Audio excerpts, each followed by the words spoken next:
नमस्कार। मेरा नाम खैर, ये ज़रूरी नहीं कि मैं कौन हूँ। मैं एक आम छत्तीसगढ़ का निवासी हूँ। छत्तीसगढ़ में नई सरकार बन गई, सत्ता परिवर्तन हो गया। नए मंत्रिमंडल के लिए और नए मुख्यमंत्री के चेहरे के लिए चयन की प्रक्रिया चल रही है, चर्चा हो रही है। राज्य को बने हुए 23 साल हो चुके हैं। जब हम पूरी दुनिया को देखते हैं कि उसकी कैसे प्रगति हो रही है, इनफैक्ट हम अपने देश को भी देखते हैं कि हमारी इकोनॉमी इतनी तेज़ी से आगे बढ़ रही है, हम देखने सुनने को मिलता है। इवन कुछ एक उदाहरण देना चाहूँगा कि जैसे उत्तर प्रदेश को अगर हम लें, उत्तर प्रदेश के जैसा एक ऐसा स्टेट जो कि इतना पिछड़ा, इतना बड़ा स्टेट होते हुए भी वो टॉप 10 में भी नहीं हुआ करता था। आज वो हर लिहाज से बहुत तेज़ी से आगे बढ़ रहा है।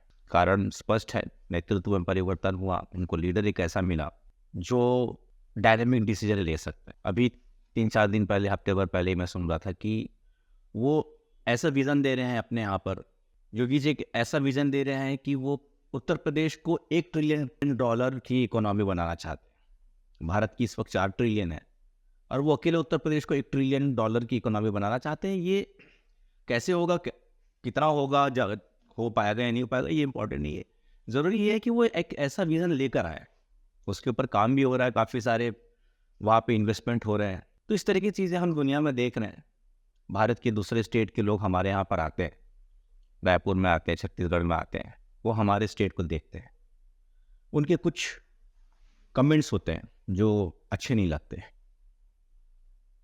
ऑफ कोर्स छत्तीसगढ़ बनने के बाद हमारे यहाँ पर भी विकास हुआ है, बहुत सारी चीज़ें ऐसी हुई हैं जो पहले नहीं हुआ करती थी। लेकिन मुद्दा ये है कि क्या हम उस गति को, विकास की उस गति को मैच कर पा रहे हैं जो कि शेष भारत में चल रही है। मैं बहुत ऐसे स्टेट की से कंपेयर नहीं करूँगा, जैसे कि नॉर्थ ईस्ट, वो तो बहुत ही बुरी स्थिति में थे, अभी वहाँ पर भी कुछ ठीक हो रहा है। लेकिन हम तो सेंट्रल में बैठे हैं, हम तो मध्य भारत में बैठे हुए हैं। अगर ऐसे बीमारू राज्य उत्तर प्रदेश, बिहार तो छोड़िए, उत्तर प्रदेश जैसा राज्य जहाँ पर अगर इस तरह का परिवर्तन आ सकता है केवल एक लीडरशिप के कारण। हमारे यहाँ पर भी सत्ता परिवर्तन होने के बाद में लीडरशिप के लिए जद्दोजहद चल रही है।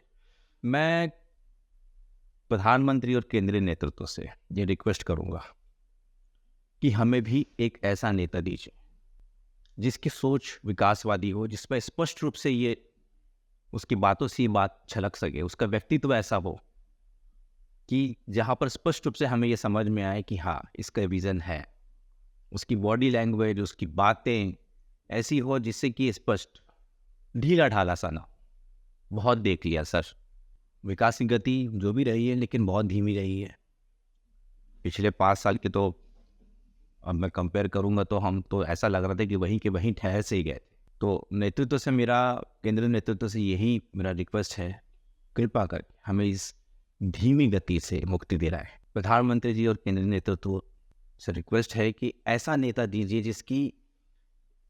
जिसका विकासवादी दृष्टिकोण स्पष्ट रूप से दिखे, जो आर्थिक विकास और सामाजिक कल्याण के बारे में जो बात कहे उसमें स्पष्टता होने के साथ साथ में जो जो एक स्मार्ट लीडर के अंदर में जो बात होती है कि भाई वो उसको करके भी दिखाए, ऐसी उसके अंदर क्षमता, कोफ्त होती है। जब हम देखते हैं अपने आप को एज एन छत्तीसगढ़िया कि दूसरा स्टेट, हमारे यहाँ पे हम पावर सरप्लस हैं, जमाने भर के खनिज हमारे यहाँ पर उपलब्ध है, उद्योगों का यहाँ पर गढ़ बना हुआ है। इतने उद्योग धंधे होने के बाद भी अगर हम उस श्रेणी में नहीं आ पा रहे हैं जहाँ पर कि हम कह सकें कि हाँ भाई छत्तीसगढ़ भी उस लेवल पे है, और कोई कारण नहीं है हमारे पीछे रहने का, लेकिन बावजूद उसके खनिज संपन्न होते हुए भी अगर हम पीछे हैं तो ये बात पचती नहीं है सर।